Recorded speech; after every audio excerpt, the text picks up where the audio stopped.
नमस्कार, मेरा नाम है शिवम त्रिवेदी और मैं आप सभी का स्वागत करता हूँ आपके अपने यूट्यूब चैनल ज्ञान अकेडमी लखनऊ में।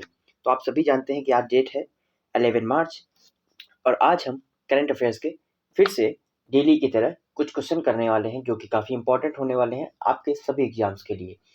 तो आपको बता दें, अगर आप इस पूरे सेशन की PDF फाइल चाहते हैं तो उसके लिए आप हमारे डिस्क्रिप्शन बॉक्स में लिंक मिलेगा टेलीग्राम चैनल का, आप वहाँ से हमारे टेलीग्राम ग्रुप में ज्वाइन हो सकते हैं। वहाँ पर आपको इस पूरे सेशन की PDF अवेलेबल हो जाएगी फ्री ऑफ कॉस्ट। तो चलिए बिना किसी देरी के आज की सेशन को शुरू करते हैं। तो पहला क्वेश्चन है हमारे सामने। पहला क्वेश्चन हमसे कहता है कि केंद्रीय औद्योगिक बल का स्थापना दिवस CISF रेजिंग डे निम्न में से किस दिन मनाया जाता है? तो आपको बता दें कि इसका राइट आंसर हो जाएगा 10 मार्च। 10 मार्च इसका राइट आंसर हो जाएगा। तो चलिए इसके बारे में कुछ जान लेते हैं। प्रतिवर्ष 10 मार्च को केंद्रीय औद्योगिक सुरक्षा बल का स्थापना दिवस मनाया जाता है। केंद्रीय औद्योगिक सुरक्षा बल गृह मंत्रालय के तहत कार्य करता है। इसकी स्थापना साल 1969 में CISF अधिनियम 1968 के तहत की गई थी। तो ये थे हमारे पहला क्वेश्चन और ये थी इसके बारे में कुछ जानकारी। तो चलिए आगे की तरफ चलते हैं। अगला क्वेश्चन हमसे कहता है कि केंद्र सरकार ने हाल ही में TDSAT के उपाध्यक्ष के रूप में किस उच्च न्यायालय के मुख्य न्यायाधीश न्यायमूर्ति धीरू भाई नारायण भाई पटेल को नामित किया है?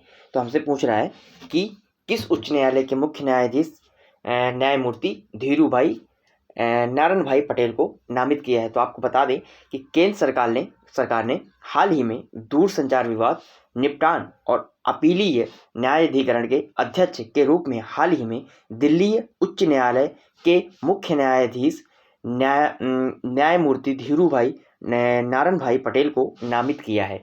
तो इसका राइट आंसर क्या हो जाएगा? इसका राइट आंसर हो जाएगा दिल्ली उच्च न्यायालय। तो चलिए अगले क्वेश्चन की तरफ चलते हैं। अगला क्वेश्चन हमसे कहता है शिक्षा मंत्रालय और किसके सहयोग से कन्या शिक्षा प्रवेश उत्सव अभियान लॉन्च किया गया?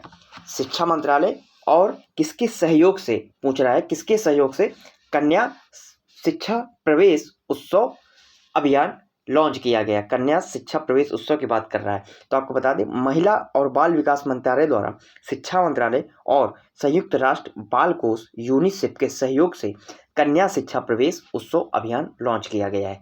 यह अभियान है क्या? यह अभियान स्कूल न जाने वाली भारतीय लड़कियों को औपचारिक शिक्षा और कौशल प्रणाली में वापस लाने का एक अभियान है। यानी कि जो हमारी लड़कियां स्कूल नहीं जाती हैं उनको औपचारिक शिक्षा और कौशल प्रणाली के तहत उनको वापस लाने का कार्य किया जाएगा। तो इसको किसके द्वारा ये जो है क्या बोलते हैं कि शिक्षा मंत्रालय और किसके सहयोग से द्वारा ये शुरू किया गया है कन्या शिक्षा प्रवेश उत्सव? तो ये हमारा जो है किसके द्वारा शुरू किया गया? ये हमारा यूनिसेफ के द्वारा शुरू किया गया है, इसके सहयोग के साथ। ठीक है, चलिए अगले क्वेश्चन की तरफ चलते हैं। अगला क्वेश्चन हमसे कहता है कि परम गंगा क्या है? परम गंगा क्या है? तो परम गंगा क्या हो? कोविड वैक्सीन है कि गंगा कायाकल्प परियोजना है या फिर सुपर कंप्यूटर है या फिर क्रिप्टो मुद्रा है? तो आपको बता दें कि यह एक तरह का सुपर कंप्यूटर है। ये बात आप याद रखिएगा, ये इंपॉर्टेंट क्वेश्चन है, ये आपसे पूछ सकता है।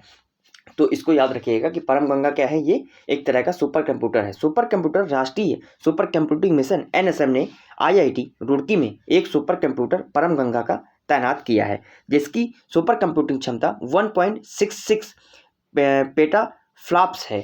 NSM को इलेक्ट्रॉनिक्स और सूचना प्रौद्योगिकी मंत्रालय और विज्ञान और प्रौद्योगिकी विभाग द्वारा संयुक्त रूप से संचालित किया जाता है और centre for development of advance computing और भारतीय विज्ञान संस्थान बेंगलुरु द्वारा कार्यान्वित किया जाता है। तो इसका राइट आंसर क्या हो जाएगा? परम गंगा क्या है हमारा? परम गंगा एक तरह का सुपर कंप्यूटर है, सुपर कंप्यूटर है। चलिए आगे की तरफ चलते हैं।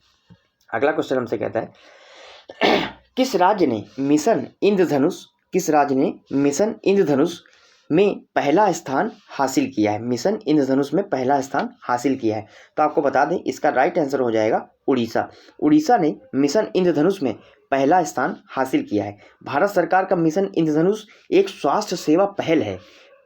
इससे पहली बार 25 दिसंबर 2014 को लॉन्च किया गया था। यह योजना भारत में 90% पूर्ण टीकाकरण कवरेज हासिल करने और साल 2022 तक इसे बनाए रखने का प्रयास करती है। तो ये बात आप याद रखिएगा कि मिशन इंद्रधनुष किसके लिए है? ये एक स्वास्थ्य सेवा पहल है और ये इसमें टॉप किसने किया है? इसमें टॉप किया है उड़ीसा ने। तो चलिए आगे की तरफ चलते हैं। अगला क्वेश्चन कहता है हमसे, किस भारतीय राज्य ने कौशल्य मातृत्व योजना शुरू की है? ये इंपॉर्टेंट क्वेश्चन है, आप इसको जरूर से याद रखिएगा। ये इंपॉर्टेंट क्वेश्चन है, पूछ सकता है आपसे।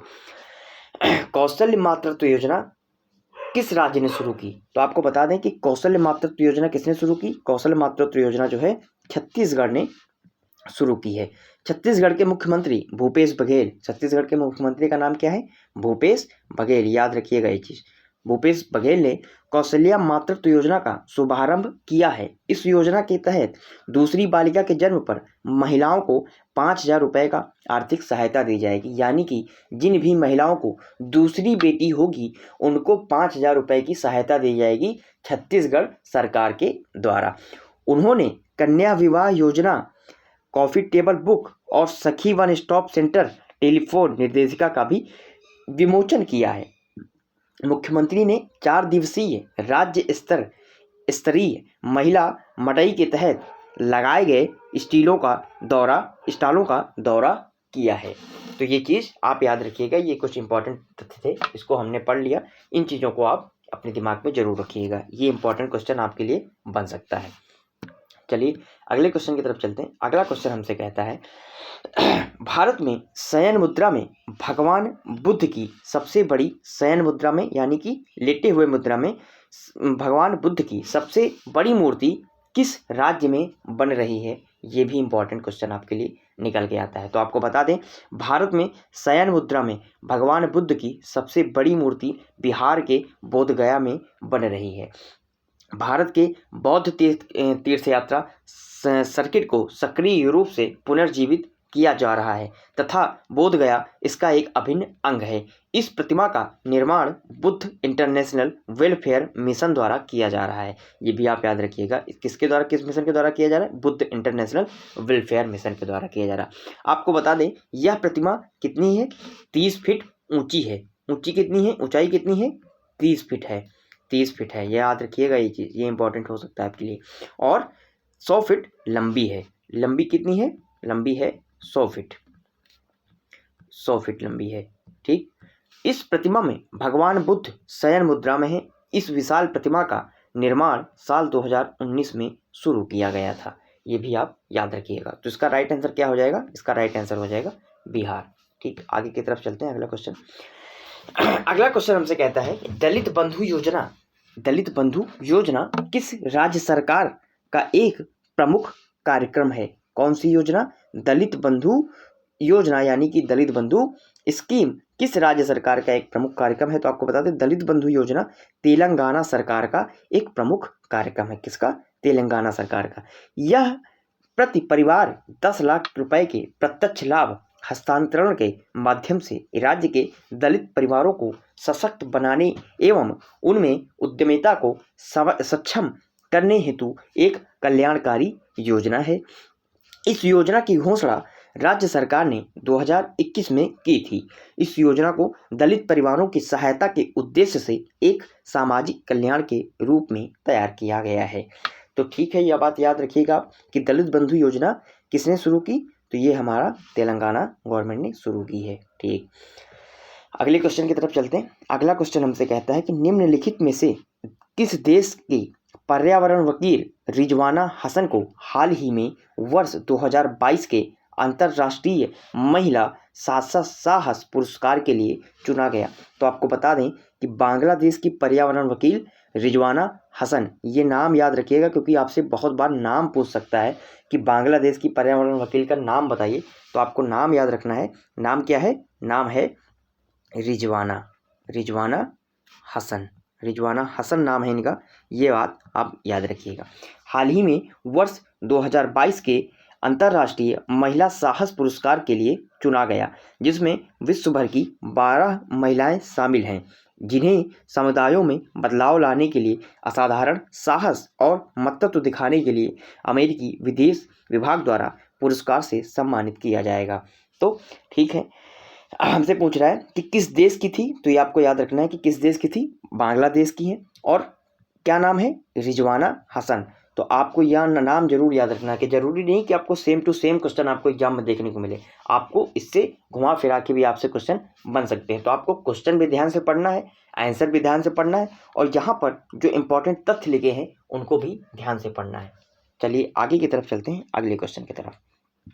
अगला क्वेश्चन हमसे कहता है कि भारत का पहला महिला स्वामित्व वाला औद्योगिक पार्क, ये भी इंपॉर्टेंट है, महिला स्वामित्व वाला औद्योगिक पार्क किस शहर में खोला गया है। तो आपको बता दें कि तेलंगाना के हैदराबाद में हाल ही में तेलंगाना के उद्योग मंत्री के टीएम रामाराव ने भारत के पहले महिला स्वामित्व वाला औद्योगिक पार्क का उद्घाटन किया है।